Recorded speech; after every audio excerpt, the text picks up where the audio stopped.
Hey there, everybody. Welcome to this week's episode of What the Football, brought to you by Game Time, the fast and easy way to buy tickets for all the sports, music, comedy, and theater events near you.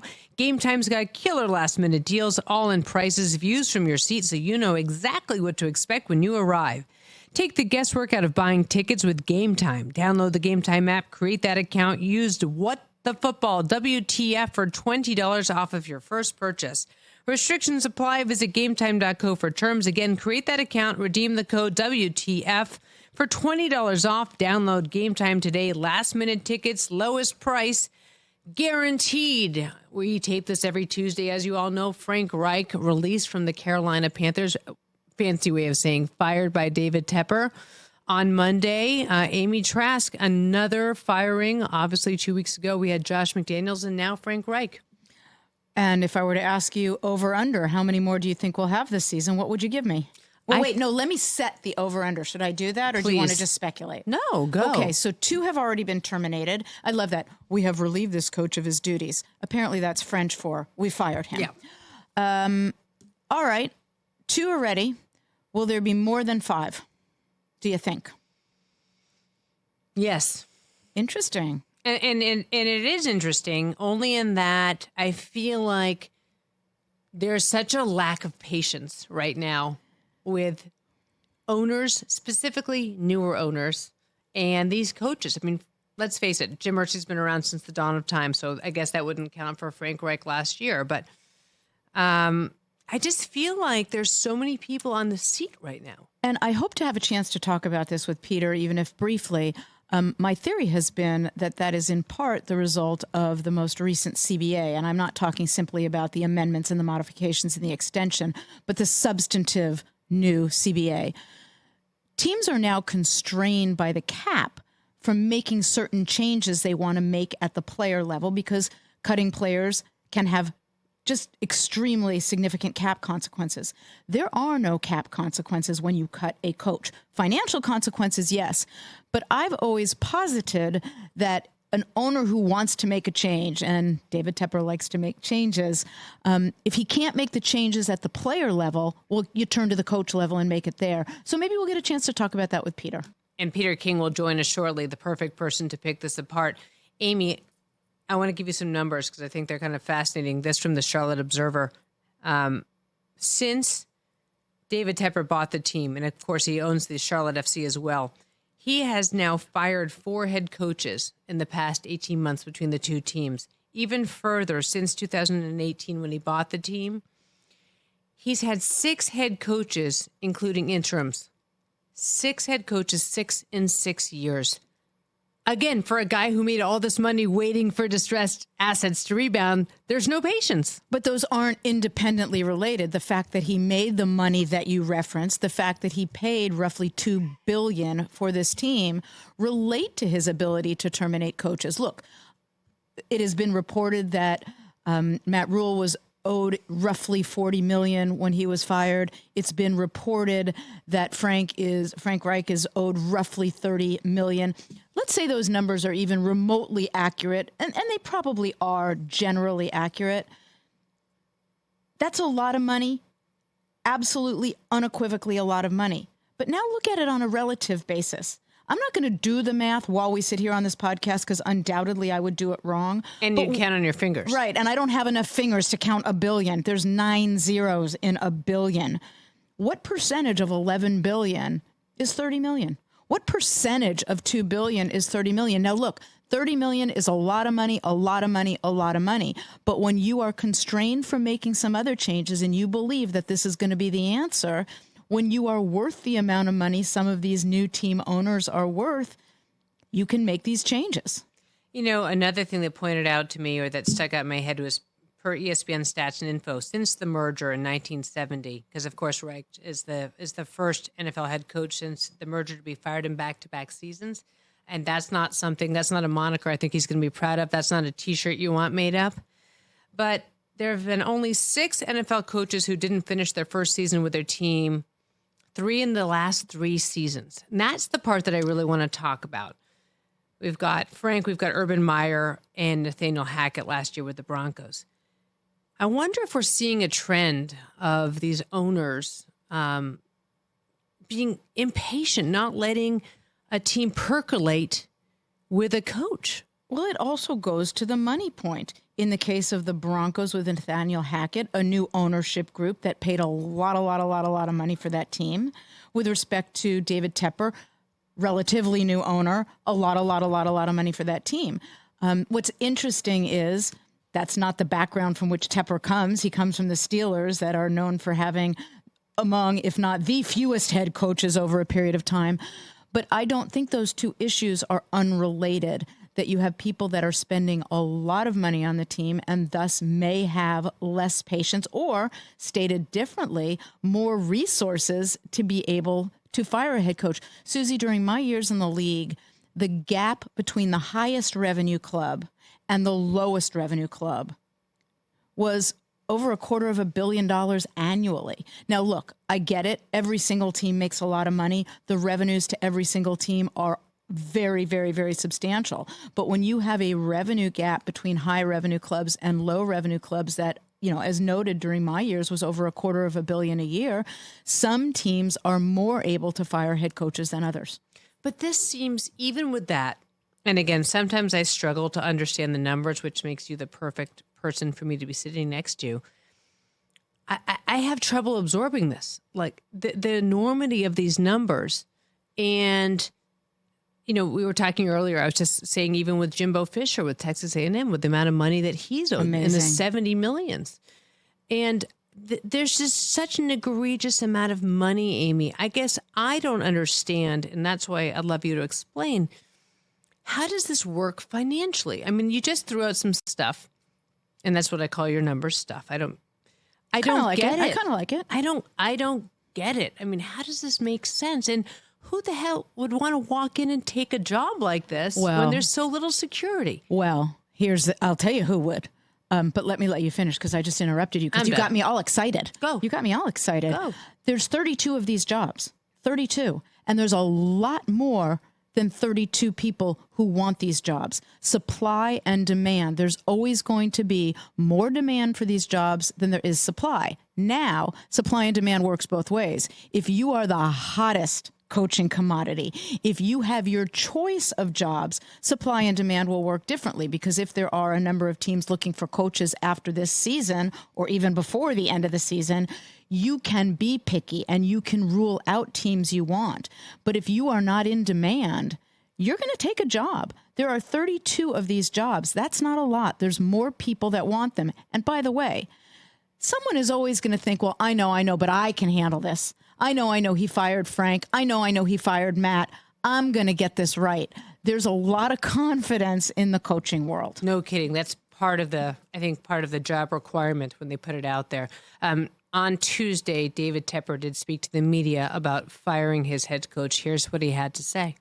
I do have patience. I'm just not. My reputation away from this game is one for extreme patience. There's no reason why that doesn't, come here too. It does. Now, that patience comes with good performance and things that you want to see progress being made on different aspects.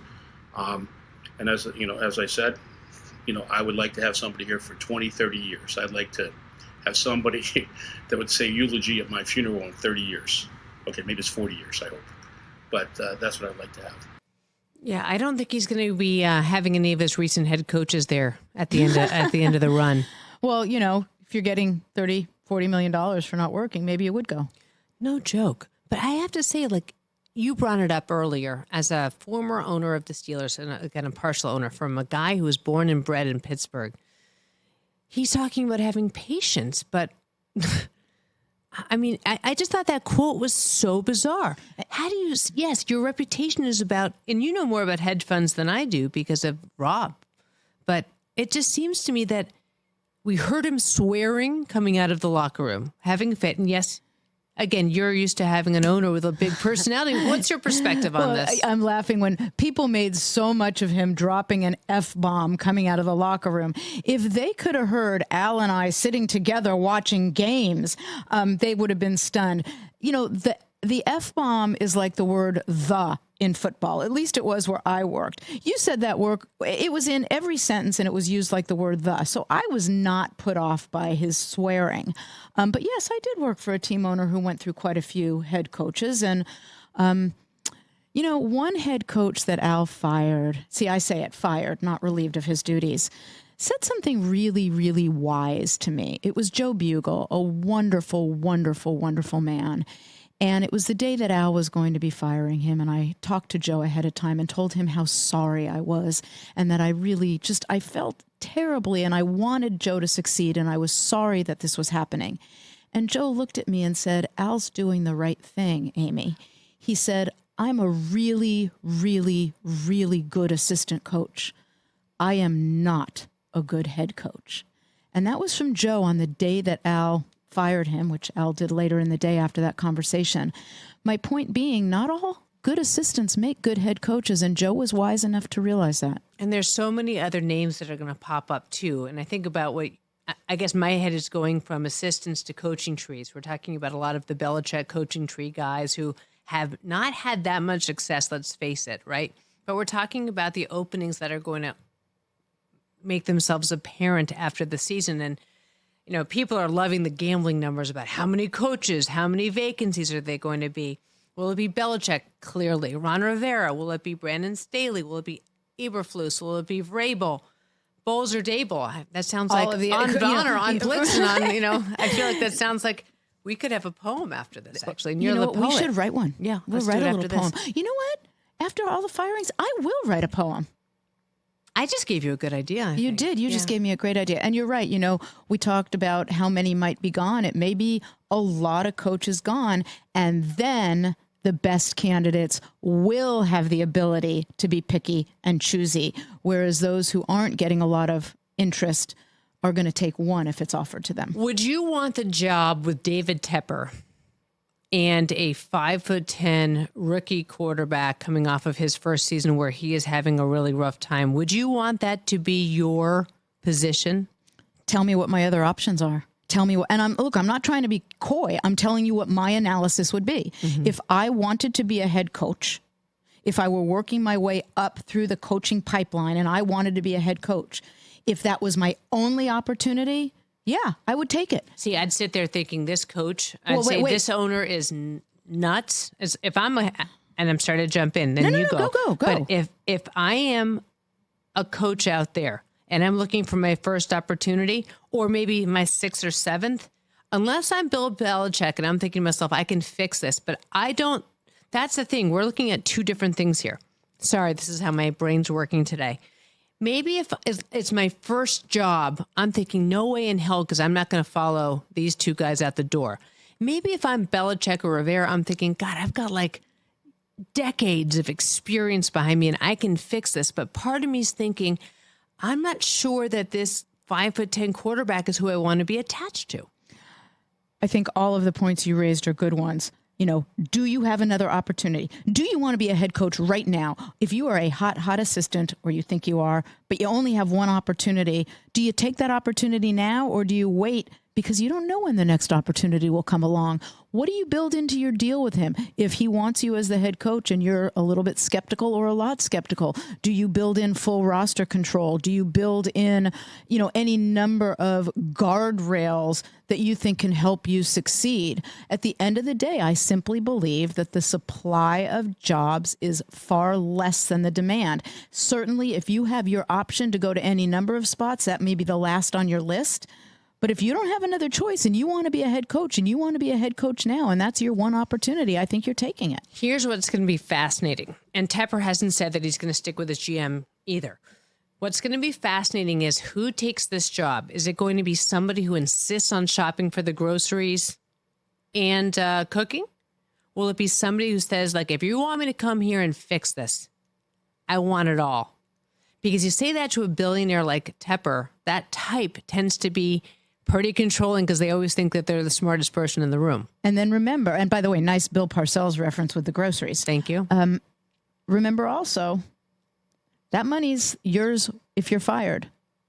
And so if you're fired, if you're Matt Rule, if you're Frank Reich, if you're anyone who's fired this year, if you decide, I'm done working, I'm going to the beach, that money's pouring in. Now, if you get another job, there are offset provisions, and we've talked about that on past podcasts. We won't go into hanky-panky, although there's hanky-panky.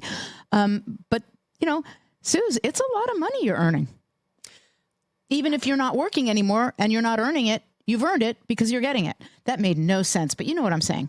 Would you want to be somebody taking in up to $30 million a year and have your moniker or your sweatshirt say, I got fired because I stunk at my job, but I made a ton of money? Well, what if your shirt said instead, I got fired because the owner of the business fired me without giving me the patience he indicated he would initially to build this and repair this? I mean, you can write whatever you want on the shirt. You can put your narrative however you want.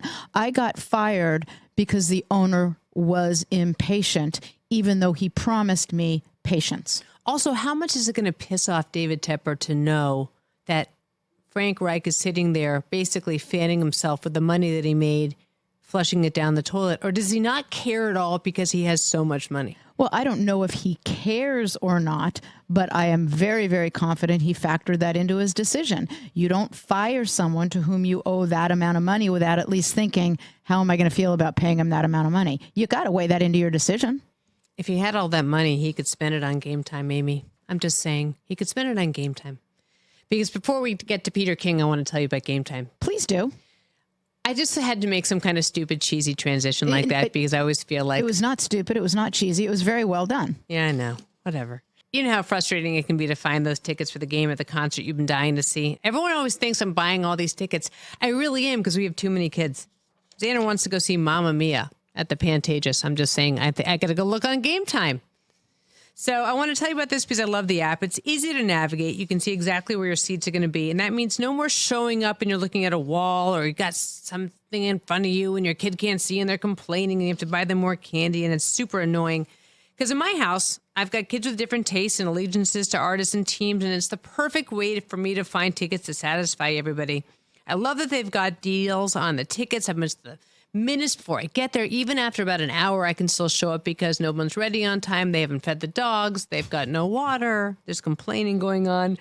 So take the guesswork out of buying these tickets with Game Time. Download the Game Time app, create that account, use the code WTF for $20 off of your first purchase. Restrictions apply. Visit gametime.co for terms. Again, create an account, redeem a code WTF.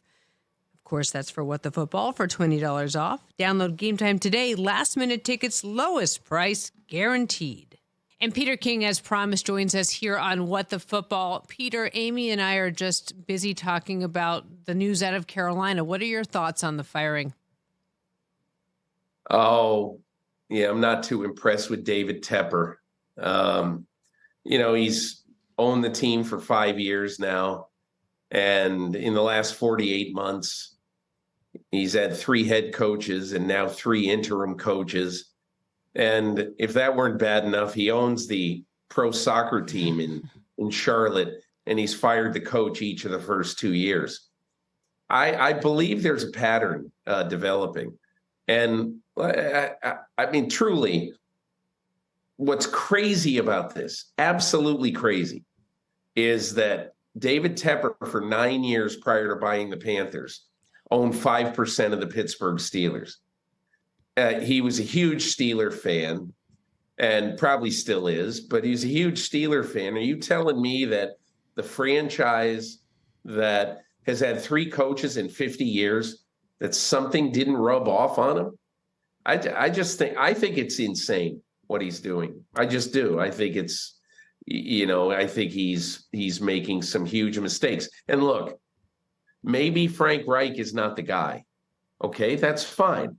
Okay, but how do you go from falling in love with a guy, and then whacking him 10 months later? It just, maybe you shouldn't have fallen in love with him then. That's the thing. Same thing with Matt Rule. I mean, the Matt Rule thing is really crazy because not only did he pay him a ridiculous amount of money to get out of Baylor, but he was sitting in Matt Rule's driveway with his PR guy and his GM at like 10 o'clock at night when they got home from a vacation, because he was determined to get Matt Rule before the Giants and anybody else could get in the Derby. So, he's a little bit, I don't know. I just think he's a little bit overboard. And I never thought we would see a Steinbrenner type guy in the NFL. But this guy is George Steinbrenner without the wins.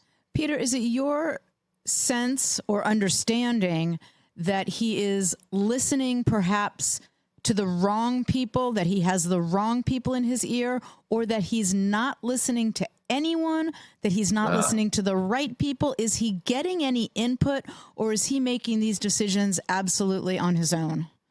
Amy, I really don't know who his kitchen cabinet is, if he's got one. I think that he really doesn't have that kind of advisory board with him. I think he feels like he wants to do something and he does it. He owns the team. And he's got some really smart people in that organization. And to me, I just think, and look, you were in this game for a long time, and that sometimes you are going to have really bad days and you're going to have bad years. But if you trust the people who you hired to do the job, you've got to, look, I was telling somebody today, how do you think Jimmy Johnson and Jerry Jones felt in 1989 when he went 1-15? You think Jerry was all confident and happy and gleeful and thinking that he had the right guy in Jimmy Johnson? Maybe he was saying that publicly, but you can't tell me he wasn't questioning himself after the great Jimmy Johnson goes 1-15 his first year. And, if you pick a head coach, you better know that there are going to be lean days, or else you wouldn't be having to hire a new head coach. So that's my problem right now with David Tepper. See, Peter, I was just thinking that for a guy who made his billions being patient on distressed assets, right, and waiting for them to rebound, he's doing the counter opposite. And in a way, it makes me wonder, since you bring up Jerry, if we're setting up kind of like a showdown of the old owners versus the new owners. I don't know that there is a real trend to see here necessarily. Like, okay, well, all right, last year, the Denver Broncos, the Walton Penner group comes in, they own the team, and it's an absolute debacle. And they think that basically they hired a coach, Nathaniel Hackett, who was ill-suited to be a head coach in the NFL. They made that decision.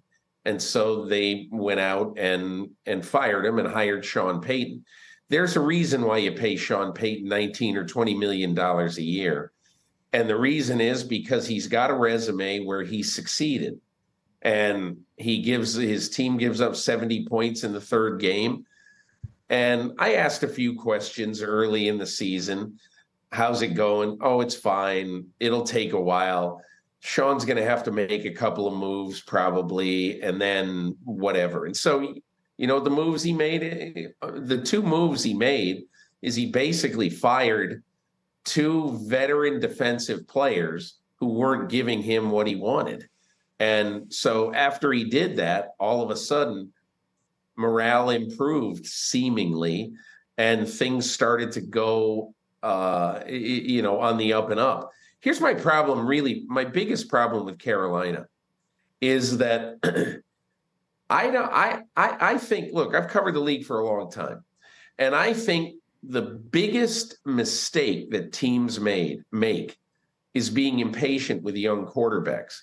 And you've already heard the B word, bust, thrown around with Bryce Young. Well, I've watched a lot of Carolina this year. Most of the weeks I have Red Zone on, so I'm watching 30 of their offensive snaps probably every week. And I've watched a couple of their games in full. And what's happened to him happened with Daniel Jones this year. how can you tell whether a guy's going to play well or be any good when he never, ever, ever has time to throw to make a good decision, because he is always under the gun. So look, I'm not sitting here and saying, well, maybe he will be better than CJ Stroud. I doubt he will be, because CJ Stroud, a year from now, we might be talking about him in the Mahomes, Jalen Hurts, Burrow category. So I'm not saying that, but what I am saying is I have no idea how you judge a quarterback, no matter whether he's 5'5" or 7'5". I don't know how you judge a quarterback based on the lack of protection that Bryce Young has had. I will revert to my law school education and say, Your Honor, let us submit as Exhibit A, Jim Plunkett. Yeah, that's a really good point. And Jim Plunkett, when he finally had a good supporting cast around him, was significantly better and was playing in the Super Bowl. So, don't make rash judgments about quarterbacks on bad teams. So if you are a name out there, like let's throw out Ben Johnson, and say that David Tepper says, do you want to come here and coach Carolina? Do you want to coach my 5'10" quarterback coming off of his rookie season? Do you take the job? It depends on what my options are. Mm-hmm. I've only talked to Ben Johnson once in my life. I don't think of him as a climber. You know what I mean? I don't think of him as a guy who, on his way home from practice every night, calls his friends in the business, say, hey, if I get interviewed at the end of the year, will you come with me? And I'm going to build a staff. I'm going to do this. Ben Johnson is a football coach. And I think if he has other opportunities, I would think those other opportunities would be more attractive. Maybe it'll come down to money. Maybe it won't. But I think you saw last year that Ben Johnson withdrew from the Carolina coaching search. I don't know why he did that, but he did. And so when he withdrew, your eyebrows raise a little bit and you just wonder, why did he do that? I mean, maybe he would have gotten that job. Well, maybe he didn't want that job. So I don't know. But if that's the only job opportunity he has, and because you don't stay the hot coordinator forever, you just don't. So if he only has one opportunity, maybe he'd take it. But I would be, if I worked in this business, I would view that job right now anyway as quicksand. Well, and you raise a great point, Peter, which is what are your other options? At the end of the day, there's only 32 of these jobs, and there are more than 32 people who want them. So it's a supply and demand issue. And, look, Peter, you hit on a number of points that had me smiling ear to ear. We're talking about Tepper. You referenced the Penner Group. And, of course, there's new ownership in Washington. And these ownership groups are spending billions of dollars on these teams. And, I'll say this with a smile on my face. I know you know this. I know Suzy knows this, but there are 9 zeros in a billion. That's a lot of money. And under the new collective bargaining agreement, which isn't so new anymore, you can't sometimes make wholesale changes at players. So I think and wonder if you think this is why some of the owners are making quick changes at coach, because they are constrained by the CBA by making changes at players. Well, that could be, Amy, but the way I look at this is, there aren't a lot of people who are pure gold out there, okay? I don't know if, for instance, Tepper might say, let's offer next year's one to Tennessee for Mike Vrabel. I like him. He projects the image of a coach, and he blah, blah, blah, blah, blah. Now, I have no idea. I'm just simply raising that as a possibility. There aren't a lot of people right now who are the miracle workers at head coach. Maybe McVay, certainly Andy Reid, but Andy Reid's not leaving Patrick Mahomes. Mm-hmm. But I guess I look at it and think to myself, if I wanted to hire a good head coach right now, the one thing I would do is, whether it be with a search firm or whether it's somebody I really, really trust, I want you to look everywhere. I want you to look under every rock. If you tell me right now that I need to interview, no matter what his record has been, that I need to interview Matt Campbell at Iowa State, okay, he's on the list. I'm going to spend a day with Matt Campbell. I want to get to know Matt Campbell. And then, you know, if he gets down the road, then he gets down the road with us. But whoever it is, I want college coaches. I might want a retired coach. I won't dismiss Bill Belichick out of hand if he's on the market, but I'm not really looking for a 2-year window for a guy who I don't know how long he's going to be around, but probably not longer than, say, 3 years. I want to find a quality field of candidates. I don't want to fixate. He fixated on Matt Rule. And I'm not blaming Matt Rule. He's a good football coach.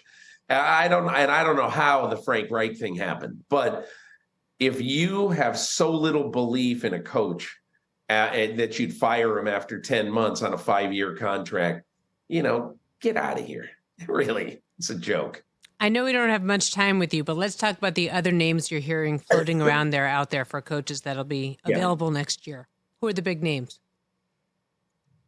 Well, I would think if Bill Belichick and Robert Kraft part ways, which I think is probably likely, I think people will be interested in talking to him. If I were Washington, I definitely want to talk to him. If I were Dean Spanos with the Chargers, if they make a change, I'd want to talk to him. But I don't mean that, you round up the usual suspects, but somebody should interview Brian Flores. He's done a good job in Minnesota. You have to ask Brian Flores if he might be able to be a softer version of himself, so that in every interview that his star quarterback does after he left, he very quietly and sort of conservatively throws darts at him. So, but he seems like a really good, smart guy. And then I think you have to look at the Shanahan, McVay, LaFleur tree, because there have been some really good success stories that have come out of there with a modern offense. Mike McDaniel has got the most interesting offense in the NFL. So interesting, in fact, that I had a good conversation with him in Germany when I was covering the Dolphins game over there. And Mike McDaniel is not one of these guys who shuts himself up in his office and watches everybody else's tape. He has enough confidence in his ability that he invents stuff because he's confident that he knows how to do it and how to get his guys open and free. So I want somebody as my coach who I can trust is going to be on the cutting edge of schemes and is going to be able to control his team. What about Rich's coach, Jim Harbaugh? What about him?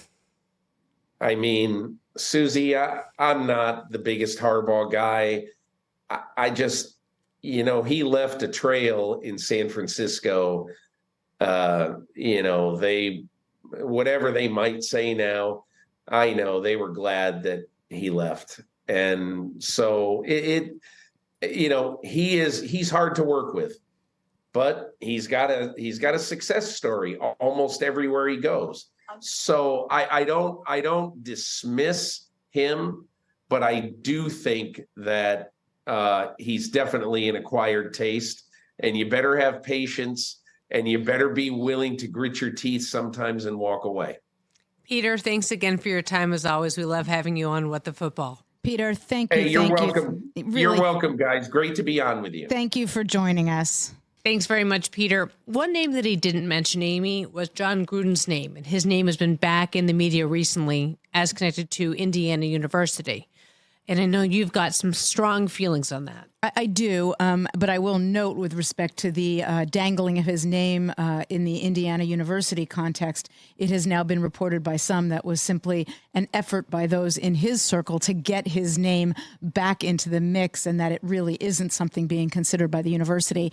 And I think that's a good thing. There were emails that were leaked in association with that which was going on between the Commanders and the league. And a number of those emails were Jon Gruden's emails to Bruce Allen and to others. And I think the focus has become entirely misplaced. The focus is on why were they leaked and who leaked them, when the focus should be on what was in those emails. Those emails contained horrific, racist, homophobic, misogynistic statements. And you don't put something like that in an email if those aren't your beliefs, and you don't send those emails to someone unless you know that person either agrees with you or at a minimum is not going to be bothered by you sending them. So when I read that his name was floated in association with Indiana, my immediate thought was, whoa, whoa, whoa. You do not bring someone in to a university setting in particular that has espoused those racist and homophobic and misogynistic views. I think that's the case with an NFL team as well. I thought it was wrong for the Saints to bring him in as a consultant. But I was glad that that Peter didn't mention Jon's name. And I don't think that the focus should be on who leaked the emails as much as what was in the emails. Yeah, I think it sounds to me, if I were to surmise, like you said, it sounds like a fishing expedition. But you said something so interesting to me earlier about what parent would want to send their kid to play for a coach with this kind of misogynistic background. And the sad thing is, my first reaction is the ones that want to win sometimes. You know, sometimes people are willing to overlook these things for their kids' future or for winning or for tradition or for a program. And it's kind of sick and twisted. Well, you're 100% right, but I misinterpreted the look on your face then. Because when I said, if I'm a parent of a student, I do not want someone who's espoused those views coaching or interacting with or acting as a leader for my child. And when we had that discussion, I thought the point you were making is there's a lot of parents who may agree with the views he shared. But you're right also that there are other parents who may not agree with him who are going to say, but if we can win, we can win, we can win. But there may also, there are people in the world who agree with the horrific comments he included in those emails. Amy, you worked with him in his first stint with the Raiders. What was that like? I'm smiling and about to giggle because, you know, I'm thinking of reverting to law school, Amy, and being not podcast Amy. I want podcast Amy. You know, she keeps telling me, Amy, you know, you're not making a presentation to a bank. You're not in court. You know, just let it rip. So I will. Of all the coaches in the almost 30 years I was at the Raiders, Jon was the only coach who made it very clear that he didn't want to interact with me. And, you know, I didn't have to interact with him to do my job. My only point in sharing that was I don't even, and I'm not trying to sugarcoat this. I just don't know exactly how to express what I'm trying to express. Jon was just a very different coach than any of the other coaches in the years I was there. But how did he make it clear to you? And it doesn't have to be he walked up to you and put a sign on the wall that said, I don't want to deal with you. But how do you figure that? And it wasn't unique to me. I was not the only one. Jon wanted to interact only with Bruce. Bruce wanted to be the intermediary between Jon and Al. So let me make clear, I'm not making this personal. This was me. It was the CFO. It was the general counsel. It wasn't uniquely that he refused to deal with me. He didn't want to interact with any of us. He wanted to interact with Bruce, and Bruce wanted to be the intermediary between Jon and Al. It was a very...